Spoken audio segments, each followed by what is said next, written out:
Welcome to this short presentation on spectroscopy. When you get astronomers talking, it's very rare that the words spectra, spectroscopy or spectrograph will not appear. This is not a surprise. The spectroscopy is one of the sharpest tools in an astronomer's toolbox when he is looking at the mysteries of the universe. Before we can talk about spectroscopy, we first have to look at light as a whole. The light that we detect with our eyes comes from our nearest star, which is the Sun. The light we see with our eyes travels the 93 million miles from the Sun to the Earth in 8 minutes and 20 seconds. The light arrives to us in little parcels of energy called photons. Now these photons all have varying energy values, and this decides their wavelength. And that's all I'm going to say on photons. If you want to research them more, then you can do at a later date. For now, all we need is that the energy contained in the photon decides its wavelength. Remember that for later. Right, the full range of light is huge. And as I said, the wavelengths vary a lot. Here is the spectrum of all light. And as you can see, it goes from very low energy waves, which are radio waves, all the way up to the high energy waves, which are gamma rays. For today's purpose, we're going to be looking at the visual light. As you can see, the visual light sits on the spectrum, which is known as the electromagnetic spectrum, just above halfway. It covers a very small part of the spectrum. As I said, the photons are little packets of energy, and they vary. And we can see this by using a very simple experiment, an experiment that you've probably did at school. And that is using a source of light and a triangular prism. If you pass the light through one side of the prism, it gets bounced around 2 or 3 times inside the prism due to the angle of the actual facets, and then it reappears the other side of the prism and you can project it onto a screen. Now as you can see, you will find a lovely rainbow effect, which stretches on one side from red to the other side, which is blue / ultraviolet. This is showing you the different values of energy in each of the photons. We can test this theory by placing the sensor of a thermometer in the red light, and it will read a temperature.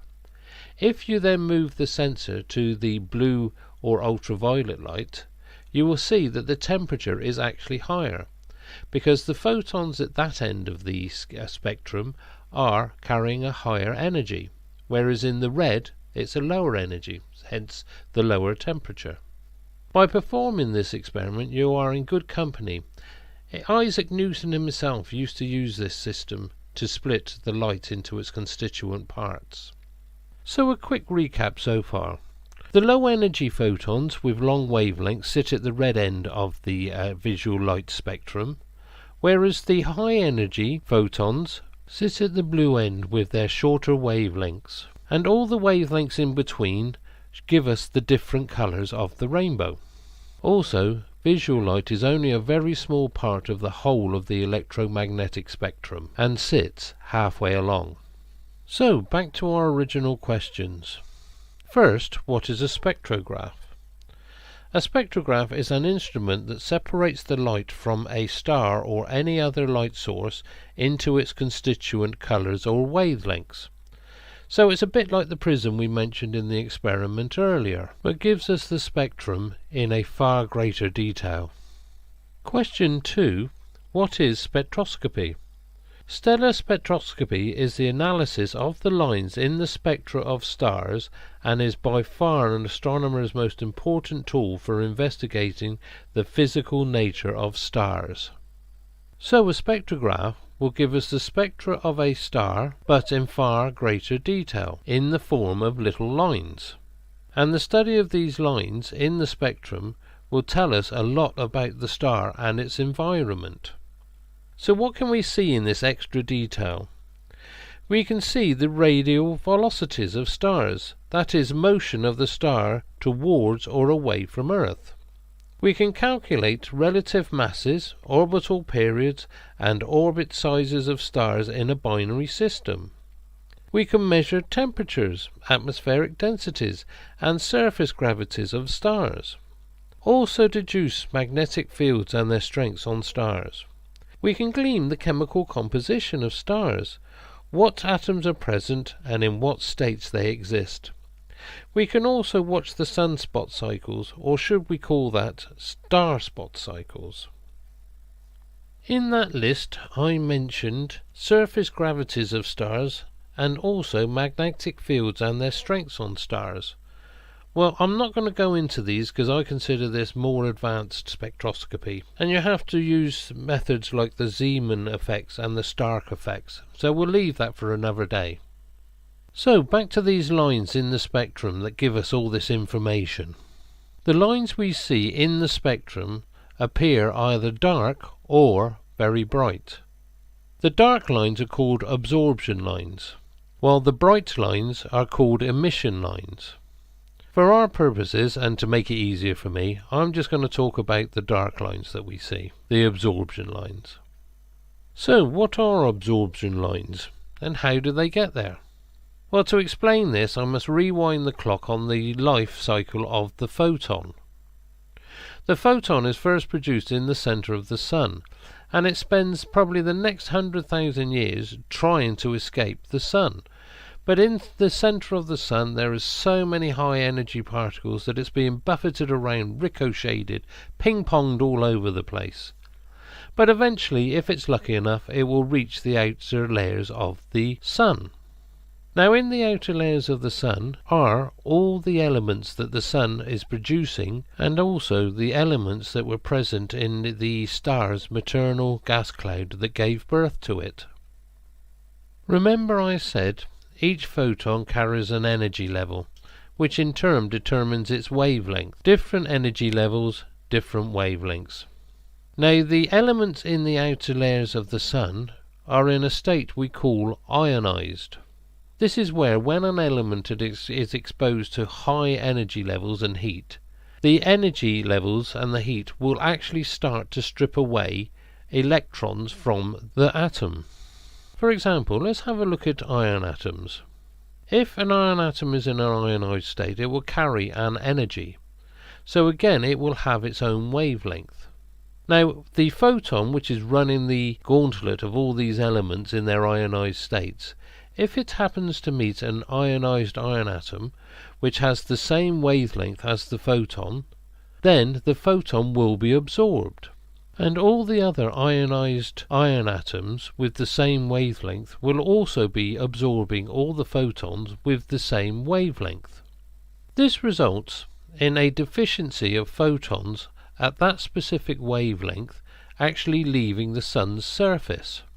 This means when we project the spectrum onto a screen, you will see lines where the photons that have been absorbed are missing from the spectrum, and hence you get your absorption lines. And this tells us that iron at that specific ionized state exists in the Sun's outer layers. On this slide you can see the absorption lines for different elements. But we can also take this one step further. Let's get back to our iron atom. If the iron atom is exposed to higher energy levels and larger heat temperatures, then more of its electrons will be stripped. With the loss of each electron, it will exist in a different state. These ionized states of the iron will be betrayed in the spectral line also. They will be producing their own absorption lines. So what is this telling us? Not only is it telling us that iron is existing in the outer layers of the Sun, but also it is existing in several ionized states. We can see this in the spectral lines.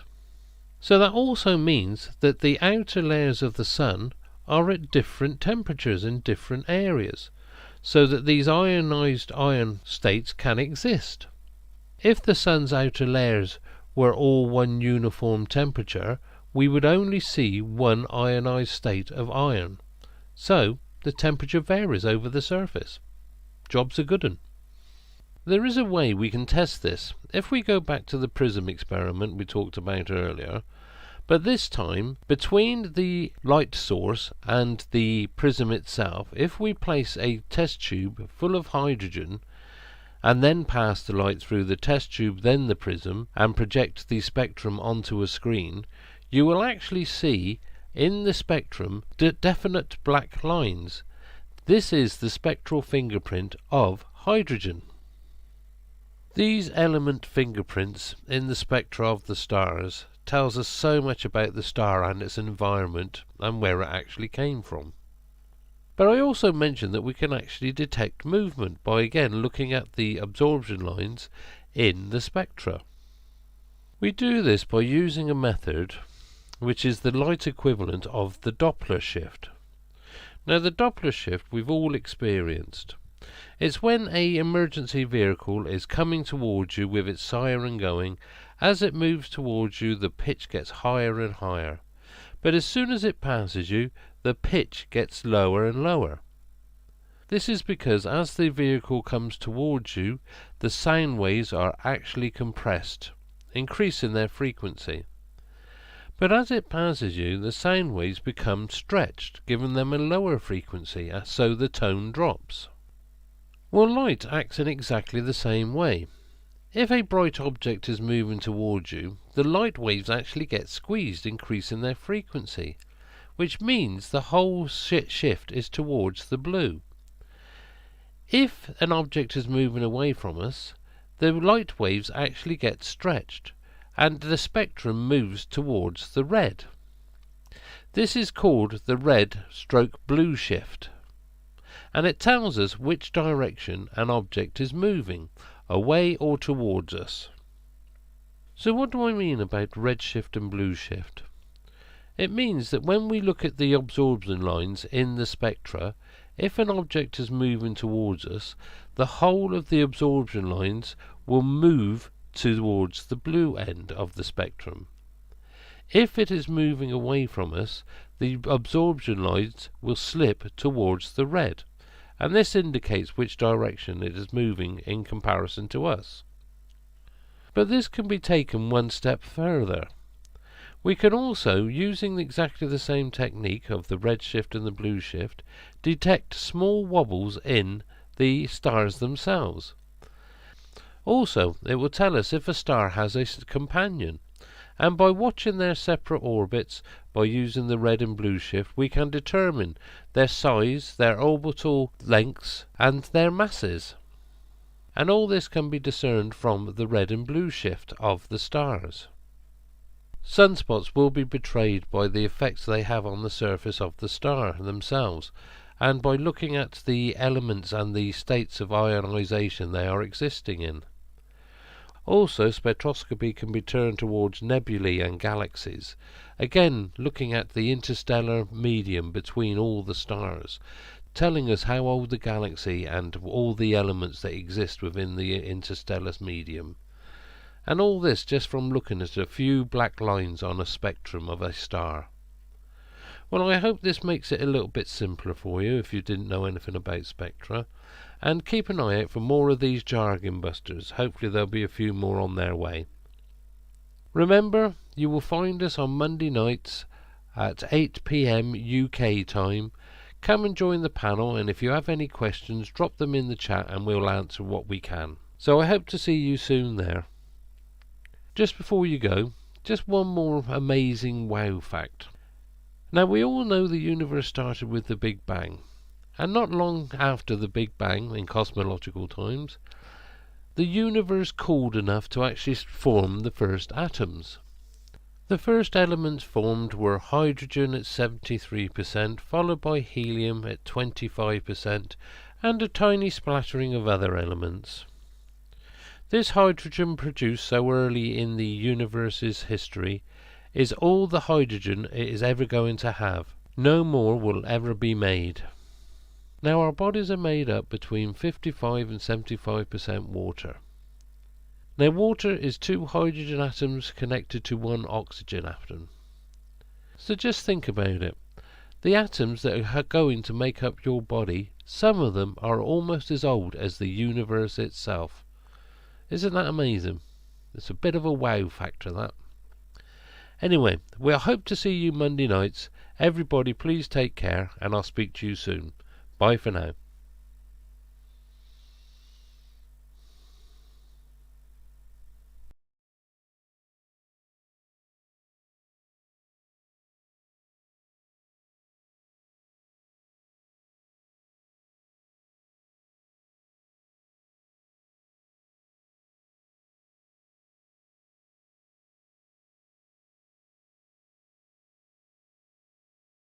Okay, now let's talk about the other announcements, which came an hour later. So we had to rally around and get things organized to cover them both.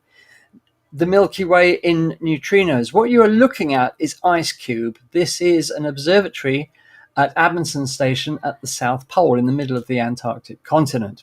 Now, it doesn't look like a conventional observatory because where are the telescopes? Well, it doesn't have any telescopes. It actually doesn't look upwards at all. It looks downwards. What is this all about? So if you look at top left of this graphic, there's the laboratory sitting on the surface of the ice. And underneath the ice, they have dropped 86 strings, if you like, cables, with a total of 5,160 optical sensors. What on earth is this all about? And they go down a long way as well. You can see on the right the height compared to the Eiffel Tower. Now, they're there to detect neutrinos. These ghostly particles, which are very mysterious, coming from the depths of space. They're very difficult to detect because neutrinos pass through matter as if it just weren't there. It's often said that a single neutrino could pass through a sheet of lead 30 light years thick and not even notice it. So they are very difficult to detect because they don't interact with ordinary matter. But occasionally they do. And this immense detector, the IceCube laboratory at the South Pole, which was built over quite a few years, because as you can imagine, drilling all those holes that far down in the ice, 2,820 meters down in the ice, and lowering all those 5,000 odd detectors was a huge job. When a neutrino passes through the ice, occasionally it does collide with an atom, and that produces a very faint flash of blue light called Cherenkov radiation. And this, as you can see on the left, these DOMs, these digital optical modules, these are basically light detectors that can detect those tiny flashes of light. And by working out where they were detected, they can work out the path of the neutrino. Now, the detector is not just useful for detecting neutrinos, it's also useful to detecting cosmic rays. And here we have a graphic showing you IceCube, as it says, the downward-looking telescope, because these neutrinos have passed through the Earth before coming out of the ground at the South Pole. But the detector is also useful for looking at cosmic rays. And as cosmic rays hit the atmosphere, they decay into particles called muons, which pass through the detector. So they've spent a long time working out exactly where these neutrinos are coming from. They come from all directions, of course, but a lot of them come straight through the Earth to the detector at the South Pole.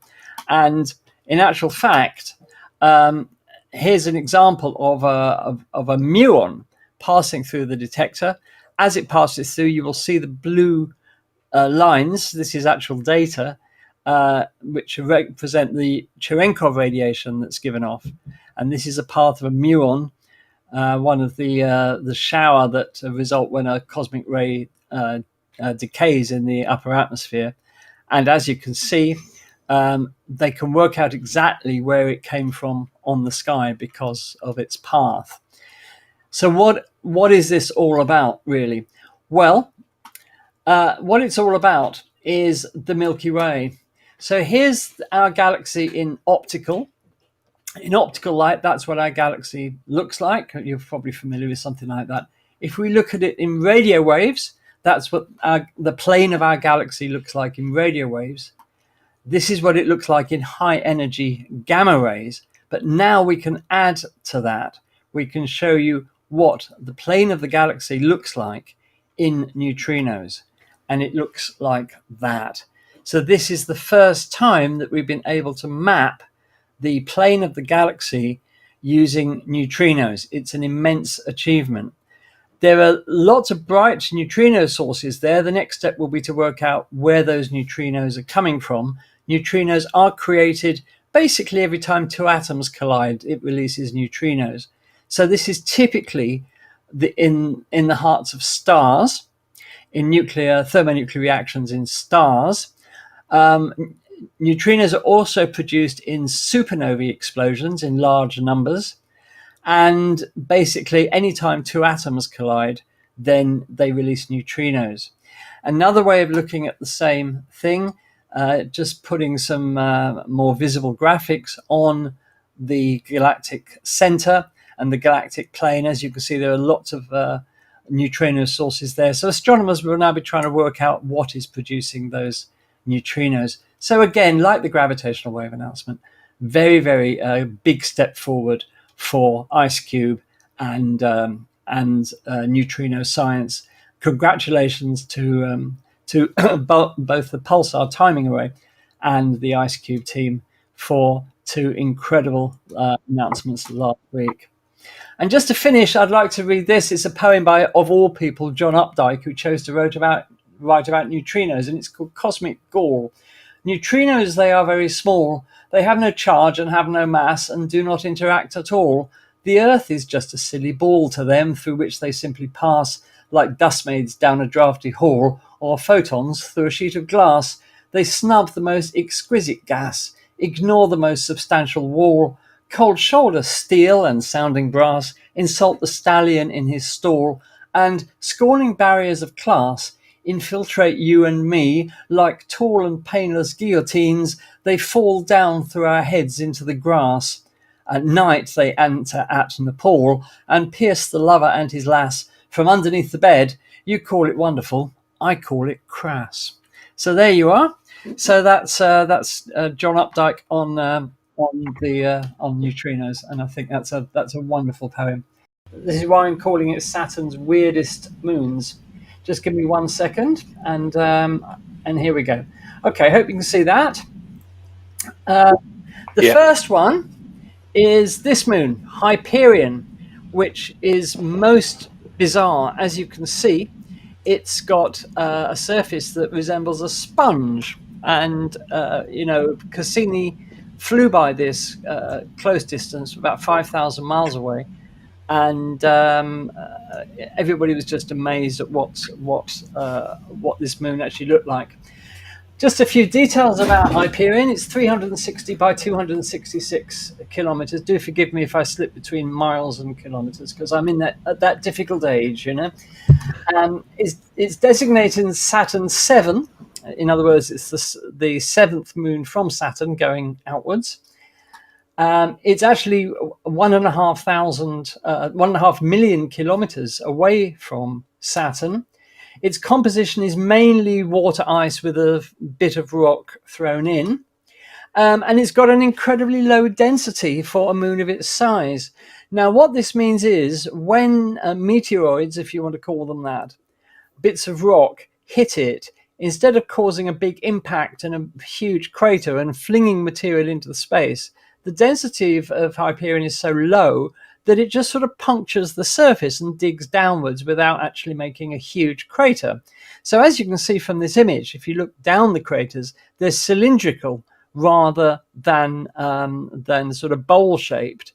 And this is put down to the low density of the material that allows any incoming rock just to go straight in. As I said, Cassini imaged Hyperion 3 times. The first in September 2005 and the last in May 2015.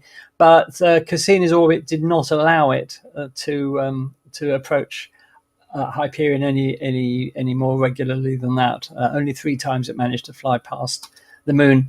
There's a photo from another flyby of Hyperion. The bottom of the craters is a very dark reddish material, similar to the material that we find on some of the other moons like Iapetus, and that's why the crater bottoms appear dark. Complex organics are found in this material on some of the other moons. So it's to be assumed it's virtually the same here. And speaking of Iapetus, I mean, Iapetus is a weird body. Iapetus, those of you of a certain age may remember that in the book 2001: A Space Odyssey, it actually took place at Saturn rather than Jupiter in the book. In the film, it was Jupiter, but the special effects team couldn't come up with a realistic method in those days, back in the mid-60s, of representing Saturn's rings. So they moved the location of the final act of the film to Jupiter. But in the book, it was Saturn, and Iapetus is featured in the book because Arthur C. Clarke, who wrote the book, being a man of astronomy, he knew exactly what was odd about Iapetus, and what's been known for a very long time is that Iapetus is dark on one hemisphere, very dark, and very bright on the other hemisphere. And what Cassini found when it got there, as you can see in this image, is almost all of the way around the equator, there's this ridge.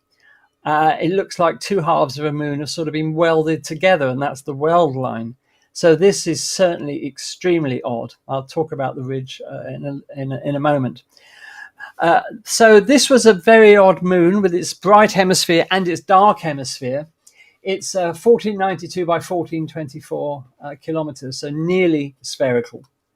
It's designated Saturn 8. It's 3,560,000 odd kilometers from Saturn. Its composition, again, is mainly water ice with some rock thrown in. And that dark material is thought to have originated from outside Iapetus, perhaps from other moons. And the dark color is thought to be due to sublimation, which is a process where a solid turns from a solid straight into gas with no liquid phase. And that material is then further darkened by the action of sunlight. And it's not quite clear yet, I don't think, although I'm sure Lou or Bernard will correct me. I don't think there's any convincing explanation yet for why only one hemisphere is that dark color and the other hemisphere is covered in ice, which is why it's so bright. So that's Iapetus, but the ridge around the equator on Iapetus is amazing. It's 15 kilometers tall, and if you compare that with Everest's 9 kilometers, so it's getting on for twice the height of Everest, that ridge you see before you. It's thought to be formed from the debris of a ring that Iapetus once had that actually collapsed onto the planet, forming this ridge around the equator. Although I don't think that's settled yet, but I think that's the leading theory, that it's the remains of a ring that collapsed onto the surface, onto the equator of Iapetus. This is an amazing image, but this image I absolutely adore, which is a close-up of that ridge. And I did feature this as one of my favorite space images when it was my turn, because this is such a beautiful, haunting image. And you can imagine exploring that amazing terrain. It's just absolutely stunning. So that's Iapetus. Now we move on to a truly weird moon of Saturn, and this is the moon Pan. Now there are two images of it here taken by Cassini from different angles. It's been called the ravioli moon because it looks like a piece of ravioli. How on earth did a moon like this form and get that, again, a thin ridge right around its equator? It looks like some sort of a UFO. This moon is very small compared to the others. It's only 35 by 25 kilometers. It's designated Saturn XV111, and it's 133,000 kilometers from the planet. Its composition, although it's uncertain, it hasn't been directly measured. It's presumed to be mainly water ice, again, with some rock thrown in. And Pan is what we call a shepherd moon of Saturn. And a shepherd moon is one that literally confines one of Saturn's rings and keeps it as a ring so that it doesn't dissipate and spread out. And in this case, what Pan does is to keep the Encke gap, which is a gap between Saturn's rings, free of material.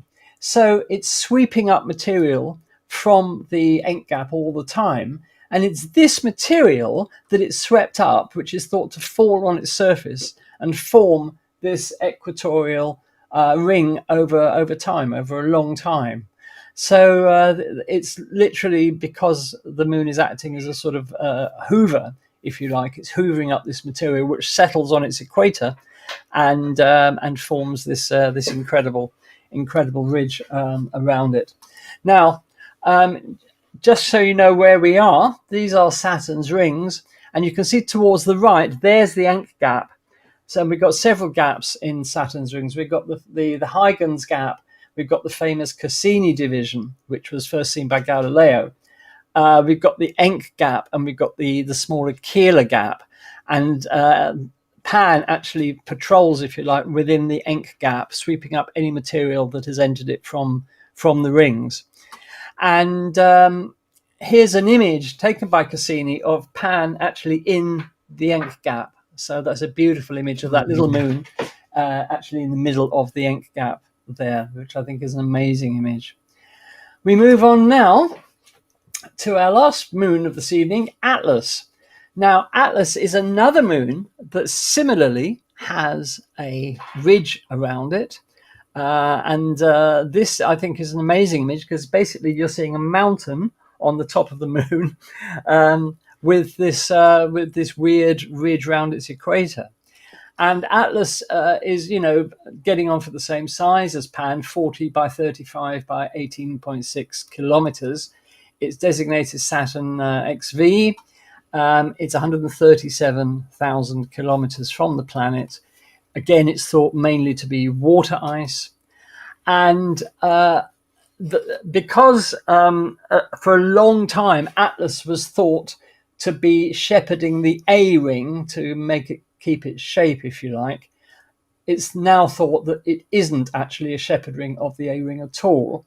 And latest information indicates that the ring is kept in its within its limits, if you like, by the action of three other moons, Prometheus, Janus, and another one I can't remember. So Atlas is not actually a shepherd moon. But in that case, how did it get that? If it's not picking up material like a shepherd moon does, how does it actually get that ridge around its equator? Well, something that Cassini discovered in 2004 was this ring of material that is actually within the orbit of Atlas. And this is the material that Atlas has swept up and has formed that ridge around its equator. And that answers the question. So there you are. So they're the tonight's moons, the weirdest moons of Saturn. And I think you'll agree in terms of what they look like. They're certainly extremely weird moons. So there you are. Yeah, they certainly are. Yeah. And was there ever, when you mentioned the last group, the three, you said, what was it? You said Prometheus, Epimeth. Was there ever one Pandora? Could be Pandora. Yes, it could be. Have to look that up. Yeah, I could be wrong there. They're just all I spread. But you were talking about Hyperion. Of course, Hyperion, as well as looking strange, it's got a very strange behaviour as well. It's tumbling totally out of control. Yes, it is. There's nothing unified. No. Yeah, nothing unified about its the way it rotates, or it's literally tumbling, and you can't predict anything. Yeah. It keeps changing all the time. Yeah, and as you said, it's a very strange sponge-looking looking thing. But also, I mean, as we know, Saturn's got loads of moons or moonlets, and of course, some of the naming's quite novel. I'll just read you this. Saturn has two orbital groups of prograde irregular satellites. The individuals in one are given Inuit names such as Sironwak, and in other Gaelic names as Alborix. Each group could be remains of a larger moon destroyed by collision. Apart from Phoebe, Saturn's retrograde irregular satellites have Norse names and include groupings that could each represent fragments of the same captured asteroid. So, they've got so many, with Jupiter and Saturn having so many moons, they're really having to spread the net to find names for all these things. Names for them. And of course, most of them are found by that group of people sat on the Hawaiian mountain, and all they do all day is look for moons, and they're quite successful at it. So, as we said, they need to get a proper job. Nice work if you can get it, Daz. That's all I want to say. Yeah, too right. Bernard or Lou, do you want to add anything about any of those moons? I'll let Lou start. Well, the only thing I was thinking is that this chaotic tumbling of Hyperion seems to be a product of its both its irregular shape and its 4-3 resonance with Titan. So these two qualities act together to give it this kind of strange rotation movement. Yeah. Thanks. With regards to Iapetus, you were wondering about the difference in one side is brighter and the other side is darker. Isn't that related to the trailing side and the leading side, where the leading side just picks up all the dust and everything as it goes through Saturn, as it orbits around Saturn? I believe that's correct, Bernard. Right. So, Steve's just popped in the chat. Steve's just popped in the chat probably a theory about that. So if you look at the curved horizon of Iapetus on one side of the ridge and trace it across, it doesn't seem to match the circle on the other side of the ridge, suggesting a compression feature. Maybe. Interesting. So you've two things pushing together. So if that's the case, if it is a case of the leading edge and the trailing edge, or the trailing side, is Iapetus tidally locked? You're the one who did this presentation. You should know. I forgot. I've forgotten as well. Yeah. Too many moons around Saturn. Most moons are, but I don't know about. I don't know about Iapetus in particular. Yeah, I'll have to ask ChatGPT about that. Okay, so there we are. So those are the moons of the week. We'll start by having a look at the actual topology of the lunar South Pole. And this is a beautiful image of the lunar South Pole taken by the Lunar Reconnaissance Orbiter. Extremely haunting, really weird landscape. But let's talk about it. So this is the topology of the moon, basically. We've got the near side and we've got the far side. The South Pole is characterized by huge craters, very deep ones, with ridges between their rims, and just on the far side of the moon, and therefore invisible most of the time from us, is this big blotch here called the Aitken Basin, which is either one of or it's the biggest impact site in the solar system, a massive impact on the moon. And we get to see a little bit of it when occasionally when we can see a little bit of the far side of the moon. But as you can see, the near side characterized by a lot of craters and quite mountainous terrain. Now, the actual lunar South Pole is in a very not obvious position. This is looking at the area of the lunar South Pole. And the lunar South Pole is actually exactly here on the rim of a crater called Shackleton, named after Ernest Shackleton, of course, the famous British explorer. And the lunar South Pole is exactly there, literally on the rim of the crater. And the Shackleton crater is 21 kilometers wide by 4.7 kilometers deep. But we've got some bigger ones around it. We've got Hayworth, for example, 51 kilometers, its depth unknown. We've got Shoemaker, named after, of course, the famous scientist Eugene Shoemaker, and 50 kilometers wide by 2.5 kilometers deep. Faustini, 39 kilometers wide, depth unknown. De Gerlache, 32 kilometers wide and depth unknown. So you've got some pretty wide craters here, and some very deep ones. And you can see the ridges here between the craters, and making the whole landscape look really sort of mountainous and big. Now, interestingly, a lot of these craters are in permanent shadow. The sunlight never penetrates them, never illuminates them. I'm Ernie Wright. I work in the Scientific Visualization Studio at NASA's Goddard Space Flight Center. We're looking at a computer model of the view at the south pole of the moon. This is like a time lapse to show the motion of the sun and the Earth and how the shadows change over time. Things don't rise and set in the usual way here. The sun travels around the horizon, never getting more than 1.5 degrees above or below it, so there are always these long shadows. And from here, the Earth appears to be upside down and rotating backwards, but that's just because of our point of view. The Earth doesn't move much in the moon's sky. It's always in roughly the same place, just sort of bobbing around. That's true everywhere on the near side of the moon. It's a consequence of the moon always pointing the same face toward Earth. It takes about a month for the sun to make a complete circuit around the horizon, and every so often, it'll pass behind the Earth, creating an eclipse. I've slowed down time here a little so that it's easier to see. On Earth, that would be a total lunar eclipse, the moon passing through the shadow cast by the Earth.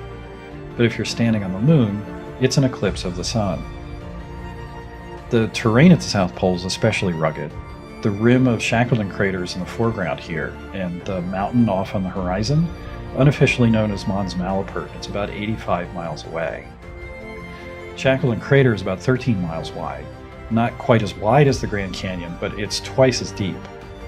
Sunlight never reaches the crater floor, so temperatures there are around 300 degrees below 0 Fahrenheit. This model of the terrain is made possible by Lunar Reconnaissance Orbiter, which has been mapping the surface of the moon from lunar orbit since 2009. LRO's maps will be incredibly important for exploring the moon and locating water and other resources there. That's the topology of the south pole of the moon. Imagine these craters never having seen sunlight in billions of years. And this brings us to the topic of, believe it or not, water, because a lot of water has been discovered, not just at the south pole, but at the north pole of the moon as well. Now, these are just some of the spacecraft that have detected it.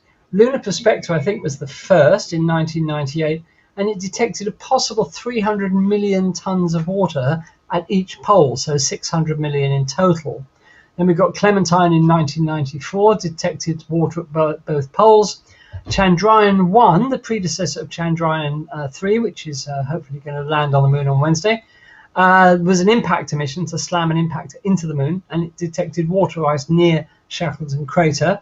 The LCROSS mission from NASA, again another impactor, detected water ice near Cabeus crater, another crater at the south pole of the moon.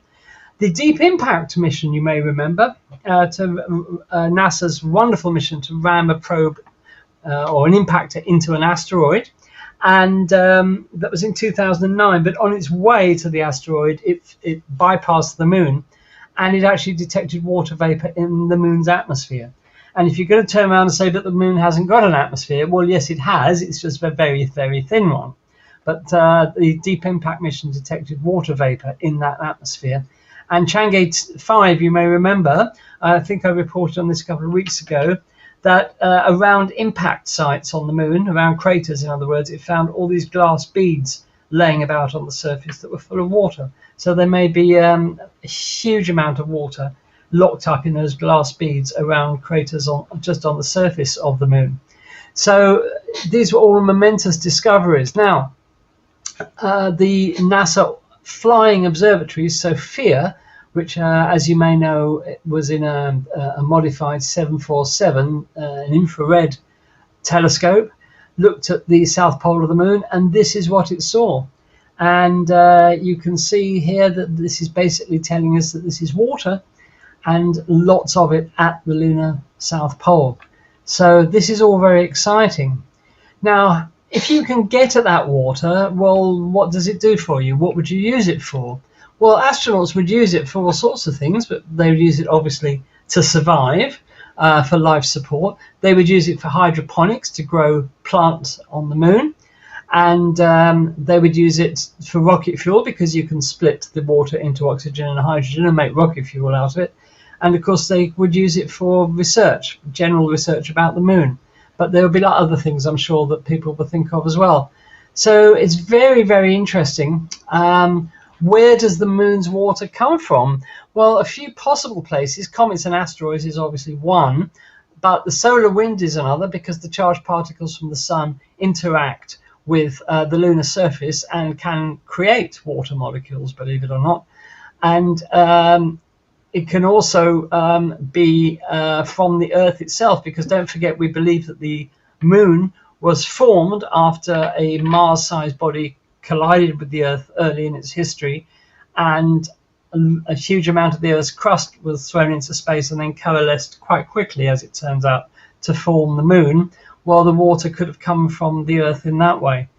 We don't know, basically, is the answer. But then again, we don't really know where Earth's water came from in the first place. So there we are. So that's a bit uncertain at the moment. So a few possible origins for that water from the moon, but I think a lot of it primarily will come from comets and asteroids. Now, how do we get there? Well, actually, as Luna 25 found out this week, landing on the moon's south pole, or the north pole, come to that, is not easy.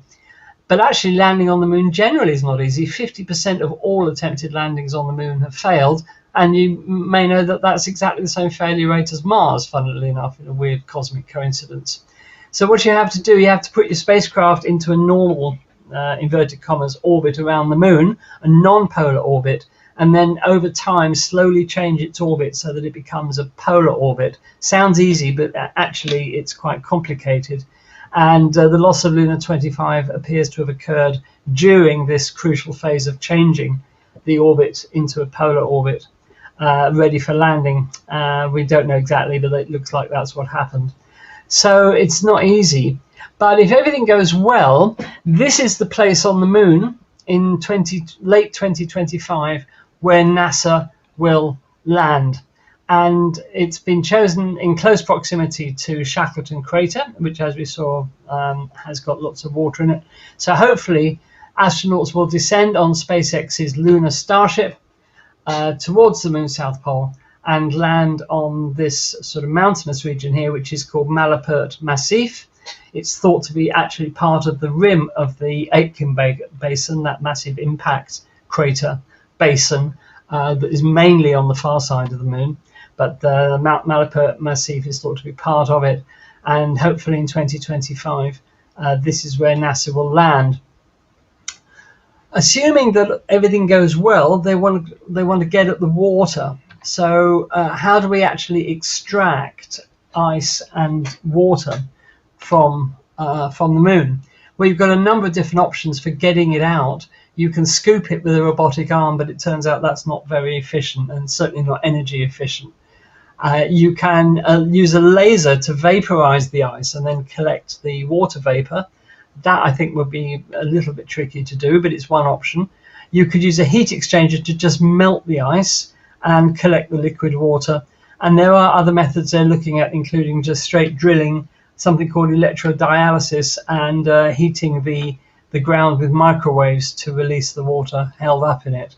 But there are lots of people working on this. So by the time that humans are ready to start mining the ice on the moon, then hopefully we'll have a good method of doing so.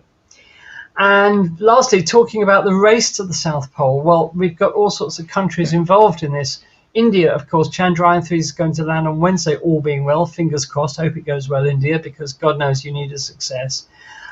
They're also looking forward to the future, to Chandrayaan-8. I don't know why the numbering has changed so much, but it's scheduled to launch in 2025.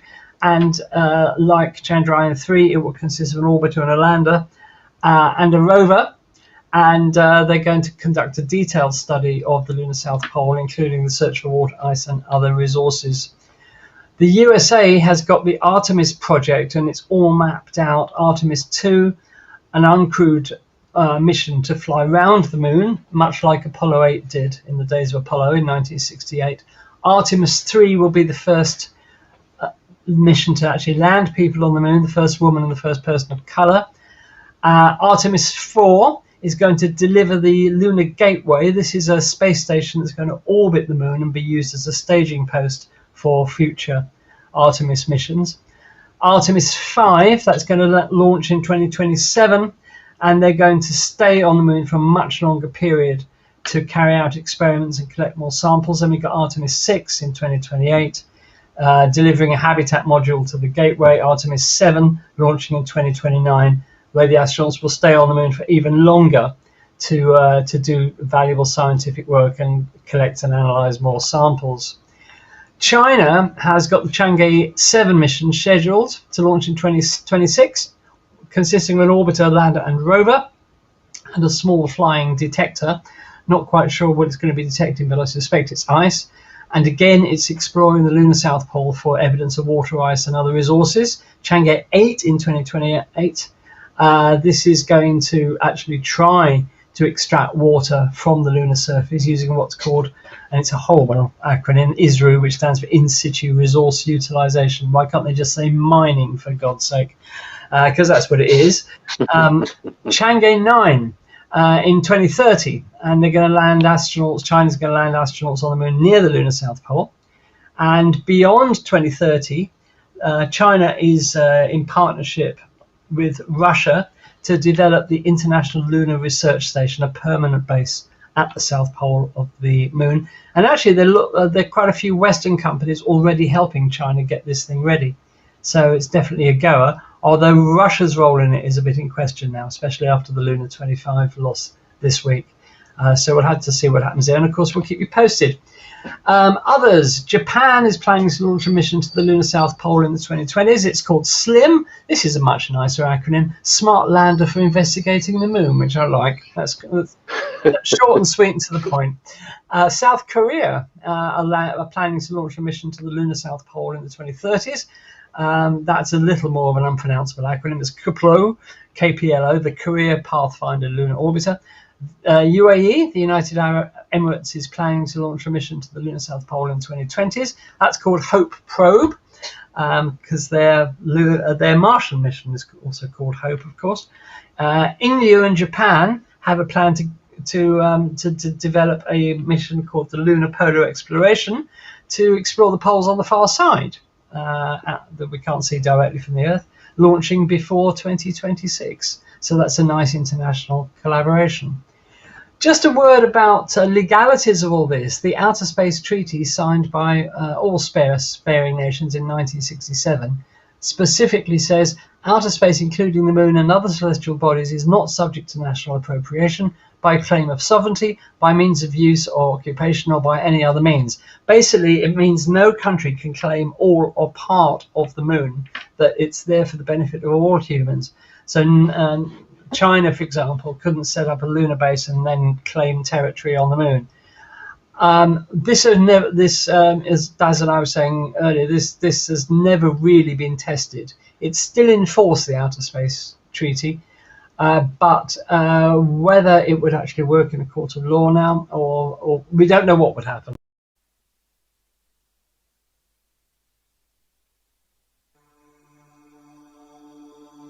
Hello, I'm Andy from Space Oddities.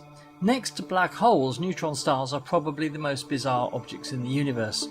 First predicted in 1934 by astronomers Walter Baade and Fritz Zwicky, it was not until 1967 that they were first actually observed by Jocelyn Bell, now Dame Jocelyn Bell Burnell, then a research student at the University of Cambridge.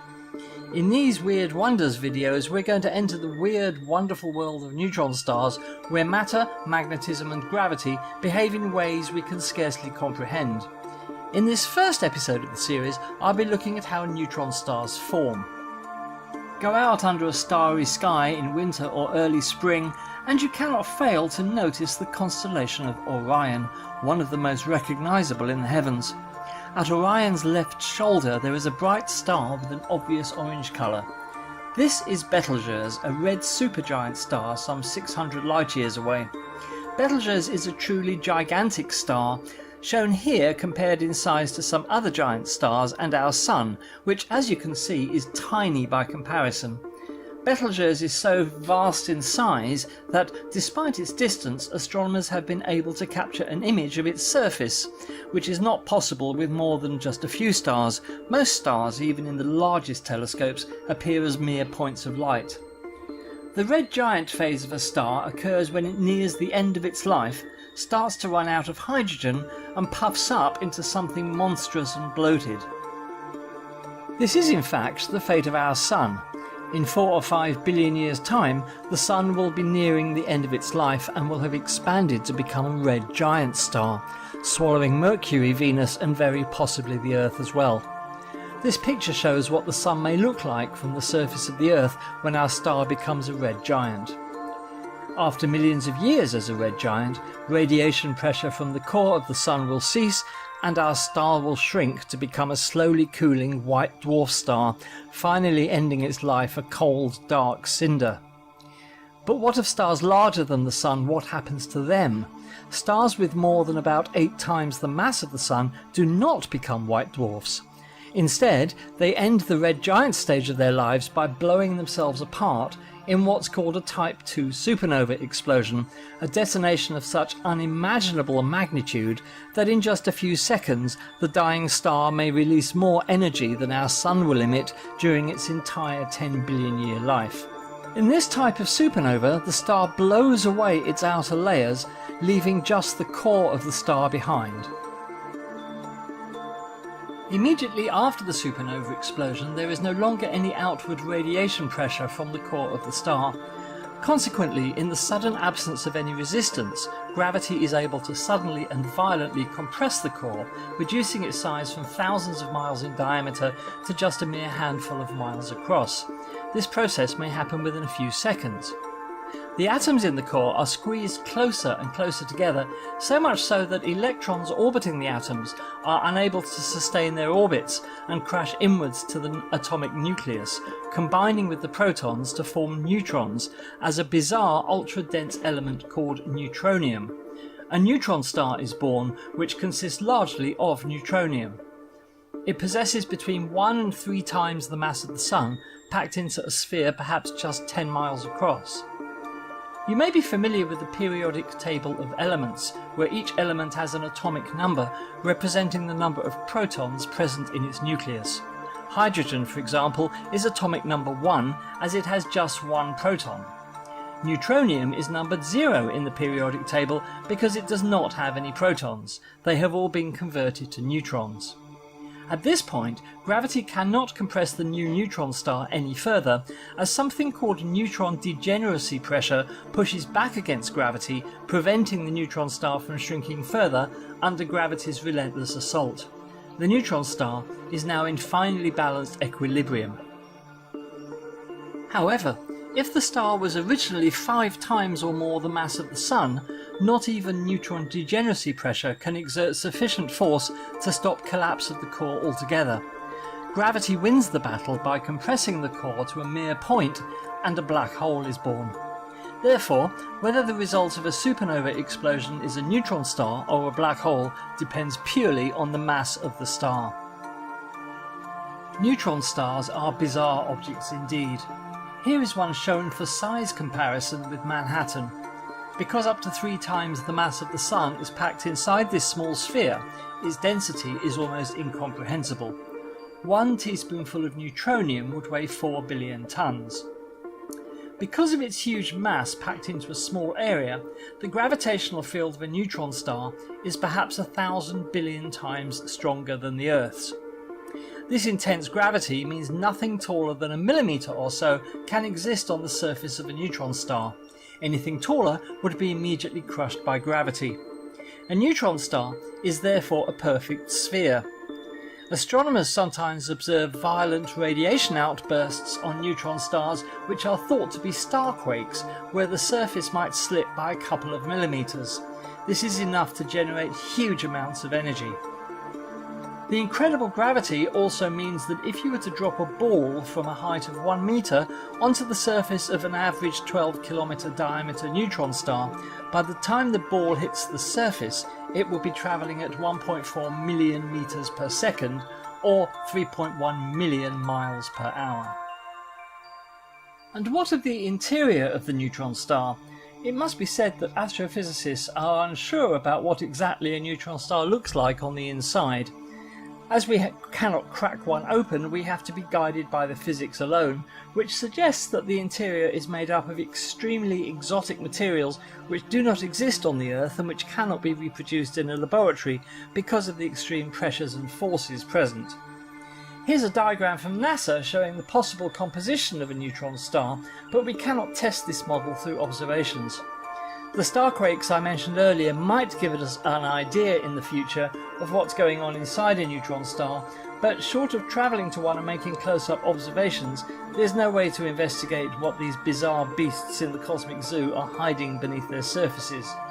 As the closest neutron star is 170 light years away, or 1020 trillion miles, we won't be travelling to it in the foreseeable future. Well, that's it for the first part in this series of videos about neutron stars. Next time I'll be looking at pulsars, those rapidly rotating neutron stars which fire huge beams of radio energy from their poles like a celestial lighthouse. I do hope you enjoyed this video, and if you have any questions or observations, please don't hesitate to post them in the comments. We hope you can join us, the Space Oddities, on Mondays here on this channel at 8 PM UK time for astronomy news, chat and discussion from our resident panel of experts. We also hope that you'll subscribe to our channel, like our videos and tell all your friends, co-workers and families about us. Well, from me, Andy, until next time, goodbye.